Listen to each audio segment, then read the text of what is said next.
Gente, meu nome é Mona Lisa. Eu vou mostrar um pouquinho do meu trabalho do PIC para vocês, o segundo período que eu fiz juntamente com a minha colega Jordana. E ele tem como tema os saberes necessários à prática educativa. E esse trabalho foi baseado justamente no livro de Paulo Freire, que é a Pedagogia da Autonomia, né? Que é os saberes necessários à prática educativa. Bom, a gente colocou aqui na parte 1, a gente escolheu o capítulo do livro, capítulo 1, que fala que não há docência sem discência. Ensinar exige pesquisa. Então, o que quer dizer isso? Ensinar exige pesquisa. Um educador ele deve estar sempre buscando motivação a pesquisar mesmo aquilo que ele não sabe. Tem que estar em constante busca pela construção do seu próprio conhecimento para estar mediando conhecimento para todos os seus alunos. E incentivar isso nesses alunos também é muito importante, incentivar a leitura, incentivar a pesquisa, a busca desse conhecimento. E eu acho que isso é extremamente importante nos dias de hoje. Esse conhecimento adquirido através dos livros, da internet, que hoje os meios tecnológicos nos ajudam infinitamente nesse processo de busca da aprendizagem, né?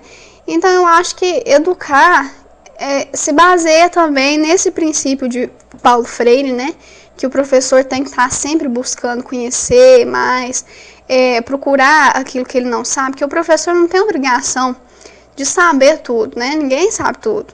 Só que ele deve sim ter essa vontade de pesquisar aquilo que ele não sabe para passar para os seus alunos.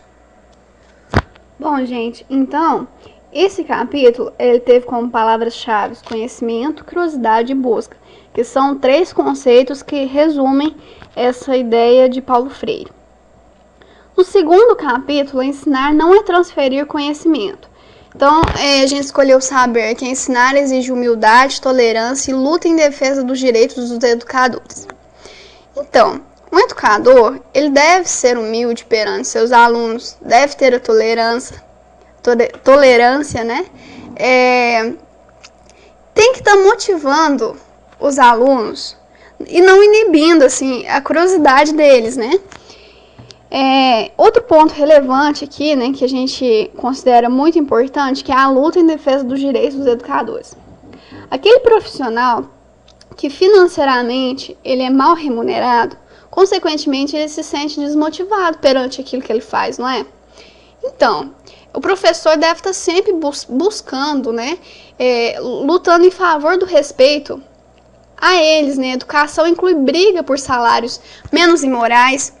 E isso não é só um direito, isso é um dever que o professor tem que buscar, né? Não é algo que vem de fora da atividade docente, mas algo que dela faz parte.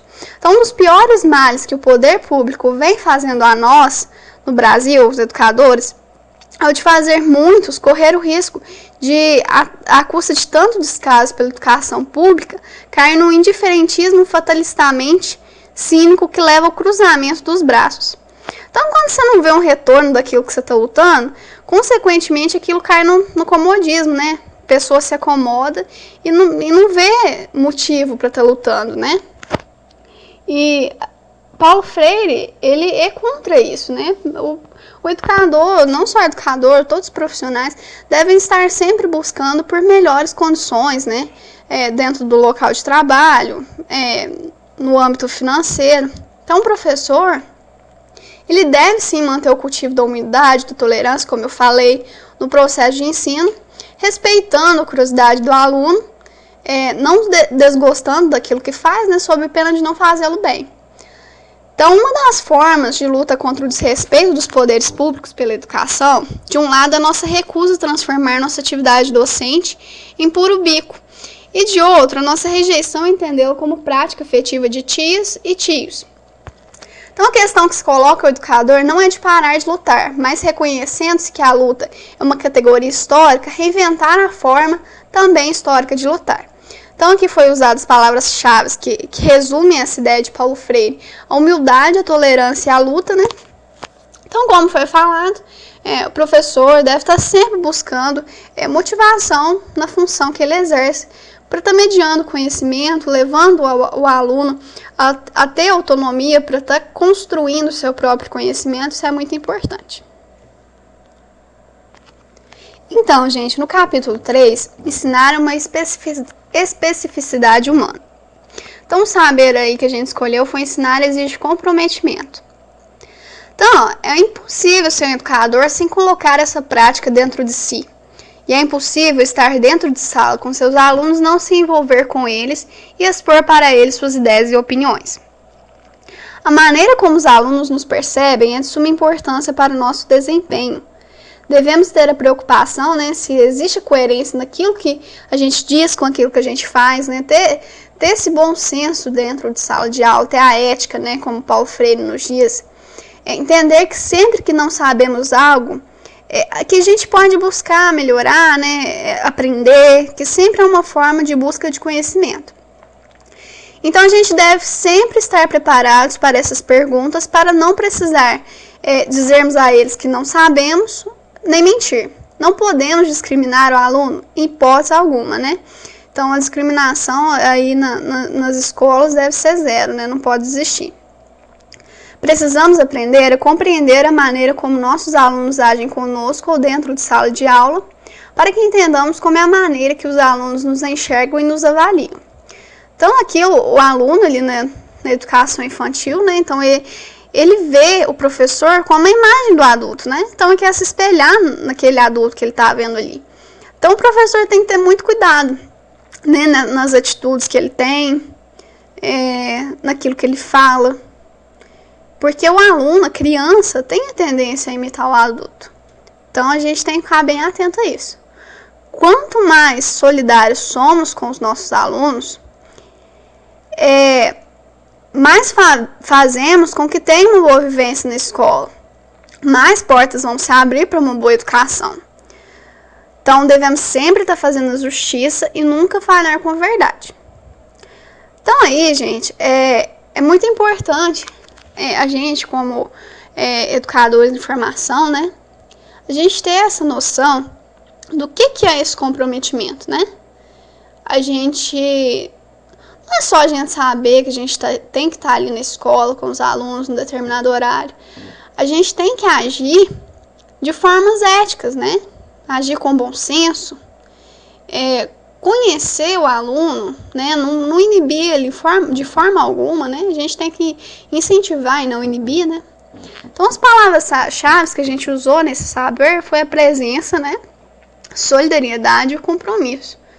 A solidariedade aí é um ponto muito, muito importante, porque o professor tem que ser solidário com o aluno, tem que entender as necessidades que o aluno tem, procurar ajudar. Então, isso eu acho que é muito válido para a gente nesse processo de formação. Então, teve a parte 2, né, gente, que a gente juntou, né, aquilo que a gente, a teoria na prática, né, a gente juntou aquilo que a gente viu durante todo o semestre, né? Também juntamente com o processo de estágio. E a gente fez um relato, né, de observação da prática. E para concluir, assim, para não ficar muito extenso a minha explicação, as professoras que a gente entrevistou, que a gente procurou relatar aqui no trabalho, elas se inspiram, a maioria se inspiram nas ideias, nas perspectivas de Paulo Freire, né? Que eu acho que ele é um sábio, né? Na área da educação, sabe muita coisa, né? Passa muita coisa pra gente. E é isso, pessoal. Foi um prazer estar com vocês, mostrando um pouquinho do trabalho, né? E dizer, né, que aproveita, né, esse espaço aí de expressão de conhecimento, né, que no meu caso eu aprendi muito na prática do estágio, né, pude levar a teoria, na verdade, para a prática, né, e a gente ganha muita experiência, muito conhecimento, e é muito válido isso pra gente como no processo de formação. Então, obrigada, pessoal, é isso. Tchau, tchau.